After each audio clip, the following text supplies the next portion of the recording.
Hi everyone, so today we're going to be looking at reaction mechanisms, and when we look at reaction mechanisms, not all reactions involve the conversion of reactants to products. So when we look at reactions, most of them take two or more simpler steps, but it could take 2 to 3 steps before we actually create the product. And those steps are known as elementary steps, and as scientists we must use experiments to determine what these steps are. And so when we look at a reaction mechanism, this describes the elementary steps that are involved during a chemical reaction. So each step of a mechanism, we try to make sure that is simultaneously occurring no matter what.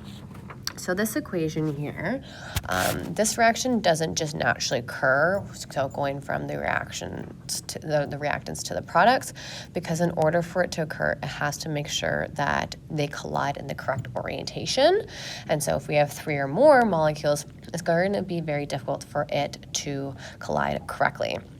So looking at this overall equation, it's going to have the following rate law. And so when we look at reaction mechanisms, these are the 2 elementary steps. We have step 1 and we have step 2. This equation here under step 1, think of it as if we're going to put NO and O2 in a beaker and we're going to close it. And when we close the container, it creates NO3.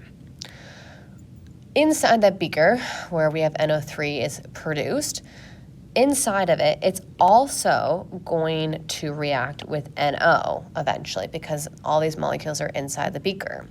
And so that means from that, when it's going to react, it's going to create 2 NO2s. So these are 2 different K values because there are 2 different steps and rates, but this all occurs together. After one reaction occurs, the next occurs as well. So for the first step, it is slow. In the second step, it is fast. Although they're 2 different values in 2 different steps and 2 different ratios and equations, they do occur simultaneously, one after the other.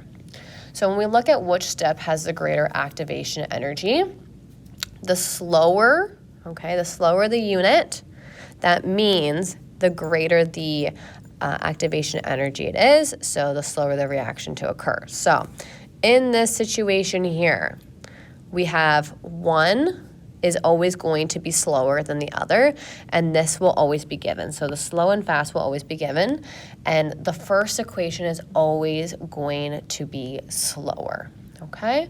So when we look at our reactions, we're going to start off with elementary reactions. And elementary reactions are our different steps, so each step of our reaction mechanisms. It cannot be explained in terms of simpler steps, and it can only involve 1, 2, or 3 entity collisions. So, once again, these are reactants that are going to collide. Most elementary steps have either 1, 2, or 3 reactant entities, okay, because they're going to be producing. And these steps involve only 1 reactant collides with the side of the container and then it splits apart. So steps that involve 3 reactants are going to be rare. As I mentioned before, it's very difficult for them to collide in the correct orientation with the walls of the container or with themselves. So usually it's best to have less than 3. And when we look at rate laws, they can be written directly from the balance equation of these elementary steps. So here we have 3 different names. We have unimolecular, bimolecular, and another bimolecular, but there's 2 different types of bimoleculars. So we have these different molecularities. Then we have our elementary steps. So if it's unimolar, that means we only have 1 reactant and it reacts with the sides of the container to produce a product. If we have bimolecular, we have 2 reactants that are going to collide. When we look at the rate law, this rate law here is 2 an exponent of 1. Okay, so it's 2 an exponent of 1, and we find that because we use a balance equation to determine the exponent, and this is only used in elementary steps.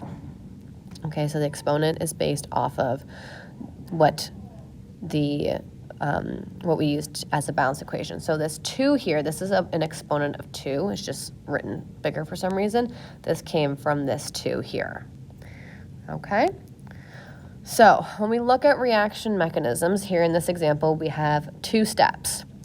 We have NO2 reacting with O2 again, and then it creates NO3. this NO3 is now going to be used in step 2 as a reactant because that was the product that was created.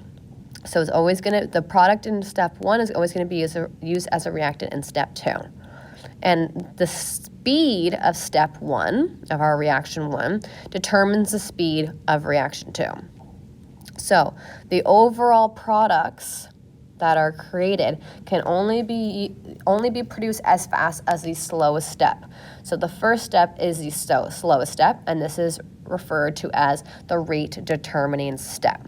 So therefore, NO2, right here, NO2, can only be produced depending on how fast step 2 is based off of step 1.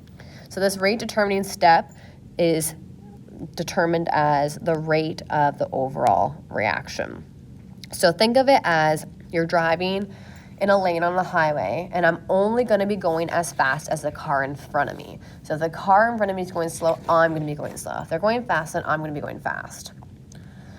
So the next part is reaction intermediate, and this is where we add the equation. So we are going to use kind of like Hess's law here, and we're going to add our equations. So if we look at our equation here, we have NO3 produced over here. It cancels out NO3 on the reactant side, and we are left with NO plus O2 equals 2 NO2s.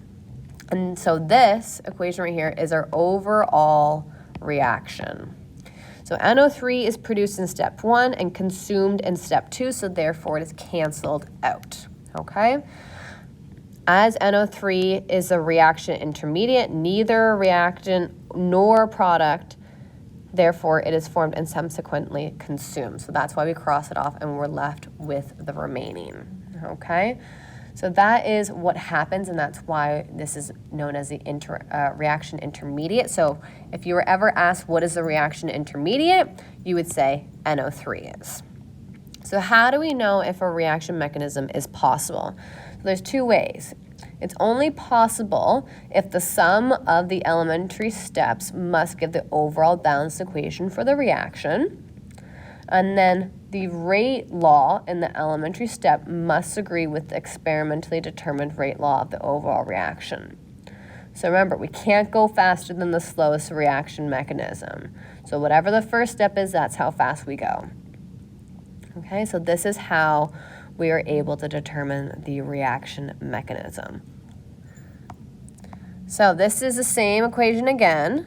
Okay, we are given the rate of the overall equation here. This is our rate law of the overall equation. Now, is this going to be possible? So if we look at the equation, we have our rate. Okay, so this rate, NO and O2, this is going to determine our step. We are saying it's slow. Okay, so we're saying the rate is slow.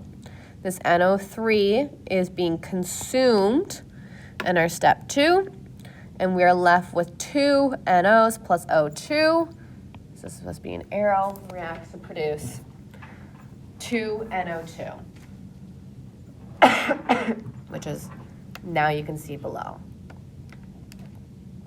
Therefore, basing it off of this, we can see that this reaction rate and the equation both equal to what was given.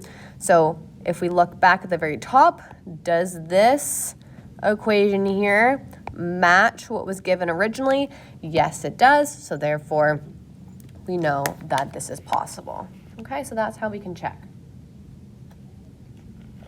So once again, if you wanted to go back up here, make sure you have the sum as well as the rate law matches. Therefore, we know the reaction mechanism is possible. Looking at this equation again, we are to fill in the following information. So it asks the rate law of the slowest step. So the rate law of the slowest step is provided here. We were able to solve that based off of what is the slowest step. That is step 1, and we were able to determine that this is the rate law. What is the rate law of the overall reaction? It's the exact same thing because that was given to us, and that's determined experimentally. The molecularity of step 2. So if we were looking at it, we have to determine, based off of this, how many reactants? So there's 2 reactants, so it's bimolecular. What is the reaction intermediate? Well, NO3 was consumed. Therefore, it's NO3. And then is it possible? Yes, it is. Okay, so it is possible because of the rate law of the step. So that means the rate law of our overall reaction and the elementary steps equal to the sum of the overall equation.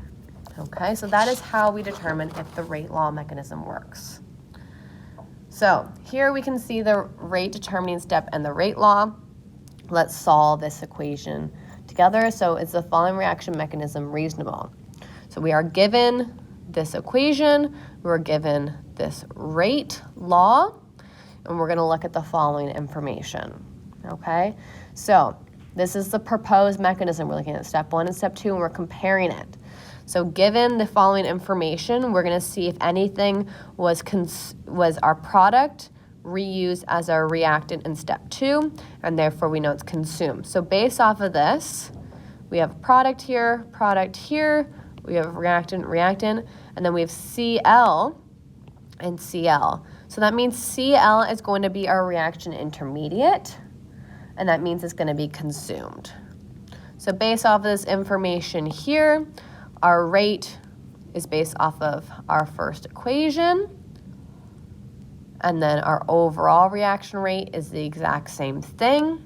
It was a bimolecular because it's 2 reactants. Our reaction intermediate is Cl, and is this possible? Yes. Okay, so please make sure that you are able to understand reaction.